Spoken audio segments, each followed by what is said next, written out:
Hi, welcome to the Adam Bernards Solicitors Podcast, where we'll be discussing the new changes to the Renters' Rights Act and what it means for both landlords and tenants in London.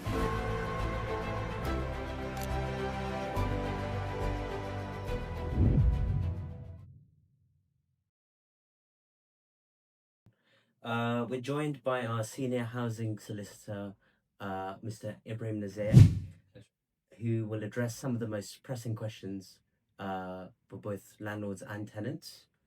Thank you for joining us, Mr. Nazair. No, pleasure's all mine. Honestly, long time coming. So I'm really grateful we had the chance. Yeah. One of the hot topics for both landlords and tenants now is whether no-fault evictions or Section 21 evictions are going to are they obsolete now? And, can they still evict a tenant? Excellent question. Obviously, the biggest change brought about the Renters' Rights Act was the abolishment of the Section 21 or no-fault process. So that is now, as of the 1st of May, no longer an option for landlords. Of course, evicting a tenant is still possible, but it must now be through a defined ground.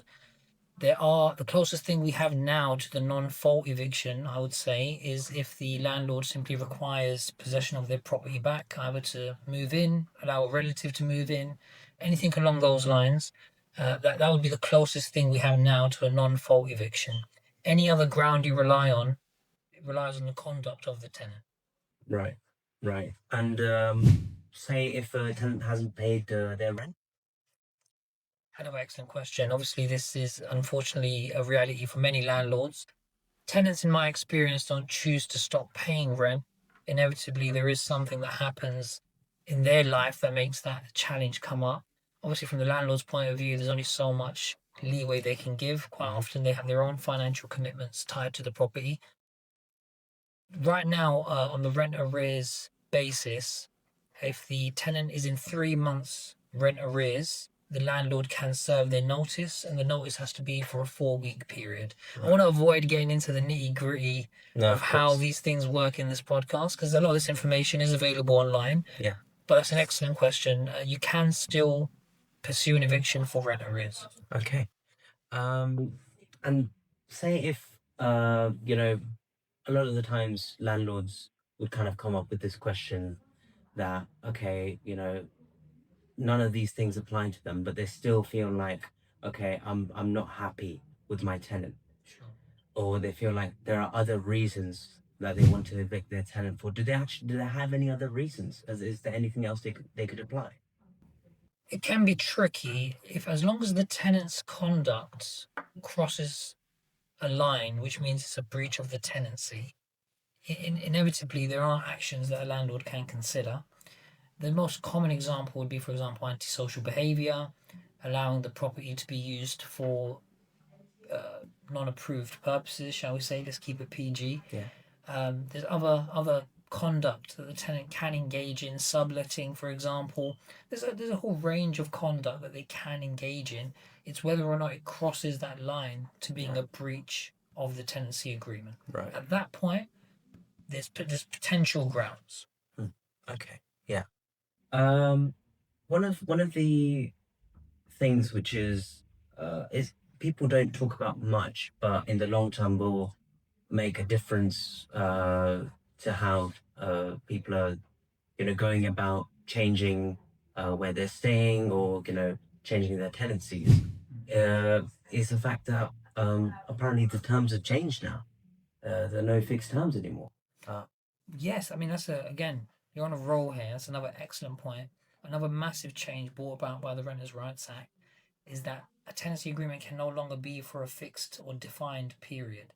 Previously, a tenant and a landlord could agree any period they wanted, pretty much, as long as it's above 12 months, although you could even get shorter tenancies. Now, every tenancy is taken as a periodic tenancy, a rolling tenancy. In other words, once it's agreed, there's no defined end until the parties bring it to an end. A lot of tenants have been served with no fault or a Section 21 eviction before the new Renters' Rights Act came into force, before the 1st of May. Well, the question is, what should they do now? How should they approach this situation? There was a surge of Section 21s issued towards the end of the old regime as the new law came into force. That was anticipated. Everyone expected that to be the case. Obviously, this has been talked about for years now, so it's not as though it's surprised anyone. But inevitably, when the date arrives, everyone starts panicking and doing things quite last minute. So even in my personal practice, I did notice a massive uptick in landlords issuing Section 21 notices, even in perhaps cases where the landlord wasn't particularly keen to go down the path of eviction, knowing that this was their last chance to get that no fault eviction, Yeah. I beg your pardon, through, a lot of them decided to do it. So there was a massive uptick.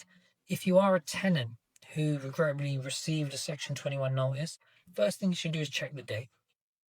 Yeah. Check the date. If it's on or after the 1st of May, it's defective.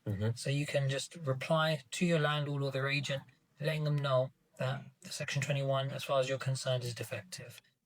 If it was filed and served before the new law came into force, so 31st of April or before, then unfortunately you're basically one of the last few people that will be subjected to this particular route. In terms of what you can do about it, it's just the traditional stuff you would have done. Go over the documents you've received, make sure the landlord has complied with the requirements of the Section 21 procedure. They should have supplied all the prescribed documents at the correct time. So there's various documents that are needed. I'm not going to rattle them off now. If you do look online, you'll certainly get a comprehensive list from the gov.uk website and other amazing resources. That becomes your best bet. Double check to see that the landlord did comply with everything, and then whether or not you may have a counterclaim. Perhaps you had a deposit that wasn't protected. There's a number of potential grounds. Yeah. But regrettably, the whole point of the no fault process, the Section 21 process, was that it made it quite easy for a landlord to evict a tenant, even when the tenant hadn't done anything wrong. It's just a matter of supplying the correct notice and complying with the requirement for the correct documents at the right time. If the landlord did all of that, then the judge 9 times out of 10 would award possession. Right. Okay. If, say, a tenant was not supplied with the Renters' Rights Act information sheet, which was to be supplied before the 31st of May, what do you believe they should do? Definitely contact a solicitor. That gives you grounds to make a civil claim against your landlord. It's no different to the requirement to protect a tenancy deposit. In other words, it's a statutory requirement. If the landlord fails to do it, they've breached their obligation to you, and you potentially have a civil claim against them. With the enforcement of the new legislation, are tenants allowed to keep pets now? Yes, this is one of the best things about the Tenants' Rights Act. Obviously, the law is very controversial, and depending on your role, I think that can dictate how you feel about it. Yeah. One of the unequivocal benefits of the Renters' Rights Act is that it doesn't allow a landlord to prevent a tenant from renting if they have a pet, if they have families, if they are on benefits. There's a slew of protected characteristics now, which previously landlords could reject someone on the grounds of. There is an argument to be made that, look, if it's the landlord's property, they should be able to dictate if an animal is kept there. But on the reverse, once a tenant is renting the property, it effectively becomes theirs. Yeah. And while it's not ideal to have, pets in a property for all landlords, it can result in property being degraded faster, furniture being scratched, waste droppings, etc. It can definitely be an extra burden on the landlord. But I think on balance, it's a good rule change. Just giving tenants the dignity of being able to live their lives the way they want, I think it's a really, really good balancing of the power. Yeah. Do you think with the hiking of rent, everyone's talking about it nowadays, that, the rent's gone up. Sure. Now, as far as the legal process goes, is there a route that landlords are required to follow? And can tenants challenge that?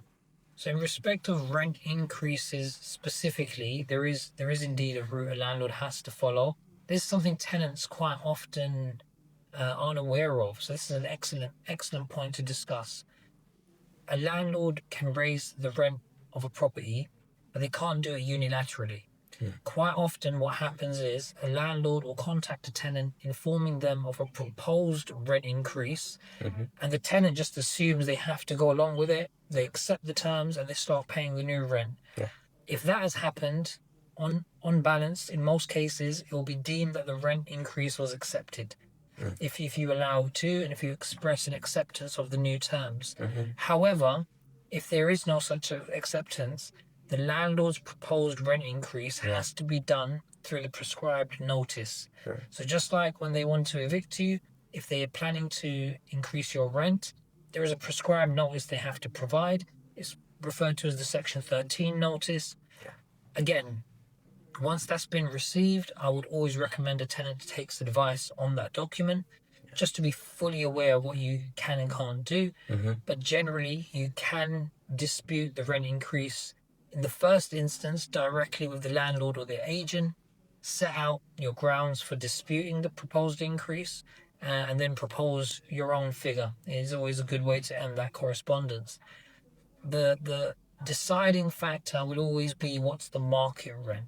Yeah. So if you're lucky enough to have been living in a property where the landlord just didn't increase your rent, and for the last 10 years you've been paying a figure which inevitably will not be at market rate now, if it's the same figure you've been paying for 10 years. But that doesn't mean the landlord can't use the Section 13 to take your low rent to a point that it's brought up to speed with today's market value, even if that represents a tripling of the rent. It's not about what's reasonable or what the percentage increase is. It all comes down to what the market rate is. So as long as the landlord can demonstrate that the new proposed rent is at the market value, on balance, they're likely to have that approved. But I always recommend that tenants exercise their right to dispute that to the full extent.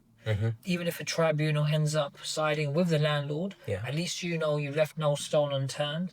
And even if the tribunal reduces it by a small figure, by £100 a month, on a conciliatory basis, I mean, that's a massive saving over a year, 2 years, however long you end up being there. Yeah, definitely. Retaliatory evictions is it's just something that tends to happen. One of the main, I guess, questions with the new legislation is it still possible? So retaliatory eviction has always been prohibited. As the name suggests, it's when a landlord evicts you for essentially exerting your rights.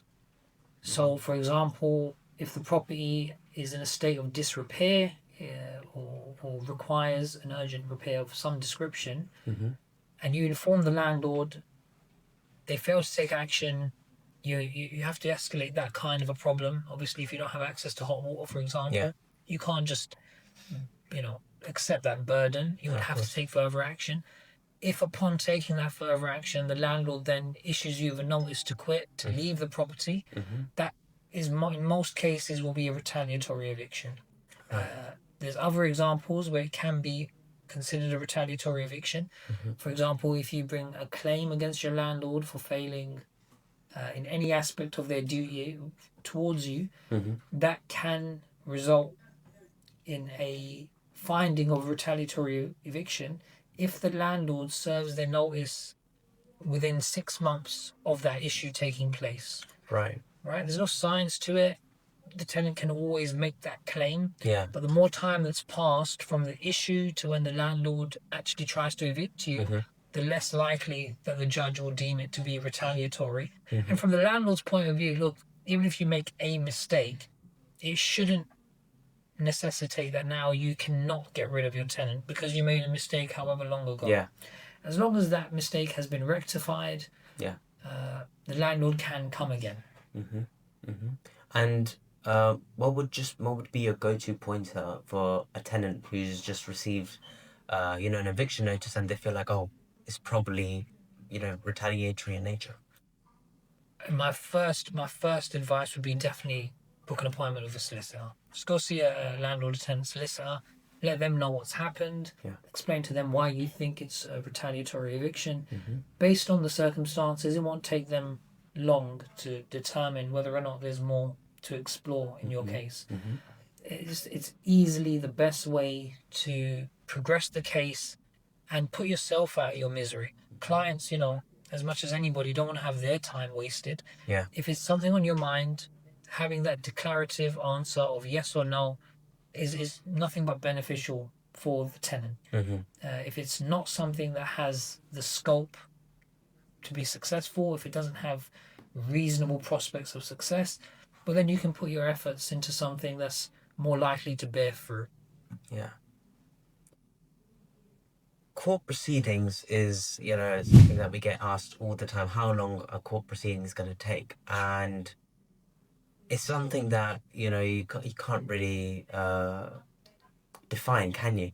No, by definition, obviously the court has their expected turnaround times for most applications. For most cases, you're looking at 4 to 8 weeks. Mm-hmm. That's the court's anticipated turnaround time. But inevitably, the courts get busy, there's backlogs.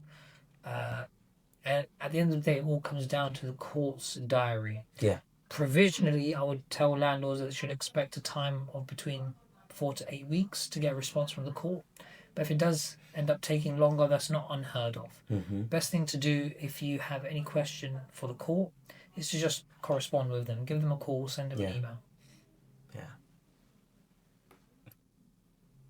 When do you think is the best time, or when would you say is the best time for a landlord or a tenant to seek legal advice? Honestly, as soon as possible. Quite often, especially with landlord and tenant, there's quite strict deadlines about when you have to bring your action by, your appeal, etc. Mm-hmm. So the sooner you're in a position where you've received legal advice, Yeah. it just makes sure that your position is protected to the fullest extent. And if there are steps that you can potentially take, you should have plenty of time to still do it. If there's any delay between the issue arising and you seeking advice, that can be fatal to certain claims. Mm-hmm. Definitely. Does Adam Bernards Solicitors, do we act for landlords or tenants? I think we get this question a lot of the times as, are you a landlord or are you a tenant solicitor? Do you want to clear that up? Definitely. Look, a lot of firms do specialize. Adam Bernards, we represent landlords and tenants. Mm-hmm. So we're on both sides of the fence. Yeah. But definitely there are firms which specialize.